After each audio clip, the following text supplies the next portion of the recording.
Hello guys, welcome to my channel Deepa education जे।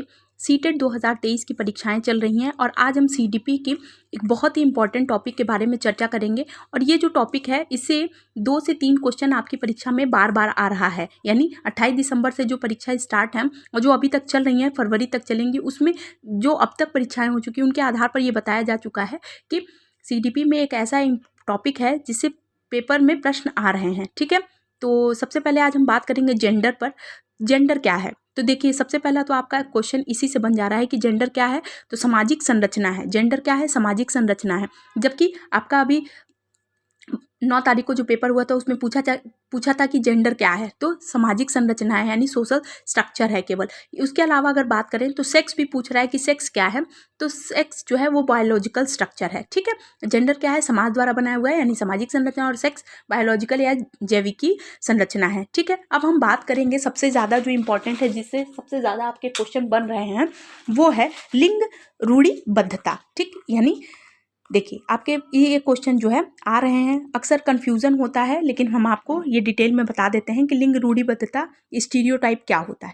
तो देखिए, समाज में चली आ रही पूर्व धारणा जो महिला या पुरुषों के लिए है, बनी हुई है, उसे लिंग रूढ़िबद्धता कहते हैं। ठीक है, लिंग रूढ़िबद्धता मतलब क्या हो गया कि जो समाज में पहले से जो धारणा लोगों ने बना ली है, जैसे लड़की की तरफ मत रो, अगर लड़का रोए तो उसको एग्जाम्पल दे दी कि लड़की की तरफ मत व्यवहार करो या रो, तो ये रूढ़िबद्धता है। आपके उदाहरण से क्वेश्चन बनना है। इसके अलावा बात करें तो लड़कों को नीला रंग और लड़की को गुलाबी रंग पसंद है, ये भी लिंग रूढ़िबद्धता का ही एक उदाहरण है। देखिए, समाज में जो महिलाओं के लिए या पुरुषों के लिए एक खान पान वेशभूषा को लेकर एक धारणा बना ली गई है कि अगर पिंक रंग है तो वो लड़कियों का ही होगा, ब्लू रंग है वो लड़कों का। तो ये रूढ़िबद्धता है। और स्कूल में या एक शिक्षक होने के नाते आपको इस तरीके की इसका समर्थन नहीं करना, बल्कि इसका पुरजोर क्या करना है, विरोध करना है। आपको लगे कि हाँ, जो इस तरीके के, तो आप किस तरीके से बच्चों, जो छोटे बच्चे हैं आगे चल के बड़ी क्लास में जाएंगे, उनका मानसिक विकास अभी बहुत ज़्यादा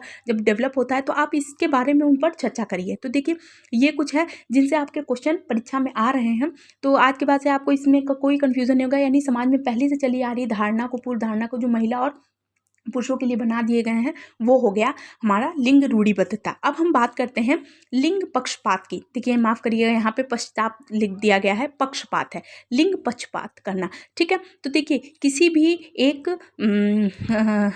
भी एक लिंग की तरफ झुकाव, मतलब अगर महिला है तो महिलाओं की तरफ झुकाव, और अगर पुरुष है तो पुरुषों की तरफ झुकाव, या पुरुष हैं वो महिलाओं की तरफ, मतलब किसी एक लिंग के प्रति अगर आपका झुकाव है तो वो हो गया लिंग पक्षपात। अब लिंग पक्षपात का मतलब ये हो गया कि महिलाओं द्वारा केवल लड़कियों का चयन करना किसी प्रतियोगिता में, ये भी लिंग पक्षपात है।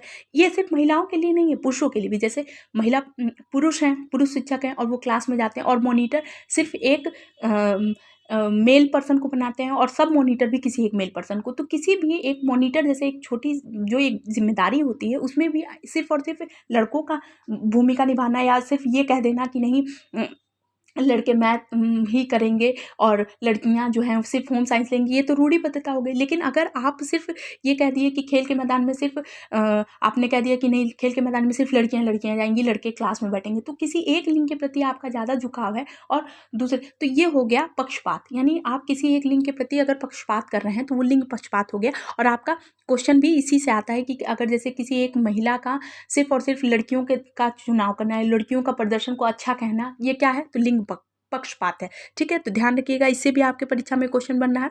और तीसरा बात करें तो लिंग समानता, यानी पैरिटी की बात हो रही है, तो जेंडर पैरिटी यानी दोनों को समान दिखाना, किसी एक के प्रति नहीं। यानी आप एक ऐसे वर्ड यूज़ करेंगे जिससे सुनने वाले को ये नहीं महसूस होगा कि आप किसी मेल की बात कर रहे हैं या फीमेल की। जैसे कि उदाहरण में क्या हो गया, जैसे कि आप किसी ऑफिस में चेयरमैन की जगह, यानी मैन को, यानी मेल को न दर्शा के चेयरपर्सन की बात करेंगे, तो चेयरपर्सन में मेल भी हो सकता, फीमेल हो गया। तो ये हो गई जेंडर समानता की बात हो गई, यानी जेंडर पैरिटी की बात हो गई। तो ये जो है आपके इससे भी क्वेश्चन बनते हैं कि अगर कोई शिक्षिका या कोई शिक्षक, अब जैसे शिक्षक मैंने बताया, तो कोई शिक्षक यदि कैमरा मैन की जगह कैमरा पर्सन की बात कर रहा है, तो वो किस को प्रदर्शित कर रहा है, तो आप सीधे सीधे बताएंगे कि वो लिंग समानता के बारे में बात कर रहे हैं, जो हमारे समाज के लिए बहुत ज़्यादा इंपॉर्टेंट है। तो देखिए, आप एक प्राइमरी में या अपर प्राइमरी जो भी बात करें, आप बच्चों के लिए इन चीज़ों का जो गलत है उसे आप बताइए कि हाँ ये चीज़ें गलत हैं,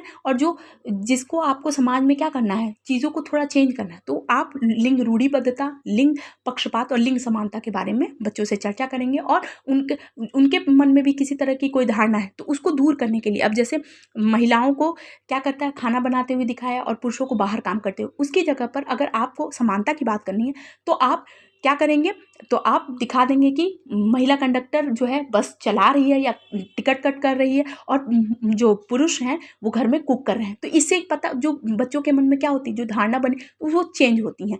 तो ये कुछ टॉपिक थे जिनसे हर पर डे क्वेश्चन आ रहे हैं। तो आई होप आपके लिए वीडियो बहुत ज़्यादा यूजफुल होगा। तो जो भी व्यूअर्स इस चैनल पर नए हैं प्लीज़ मेरे चैनल को लाइक कीजिए, सब्सक्राइब कीजिए, शेयर कीजिए। Thank you.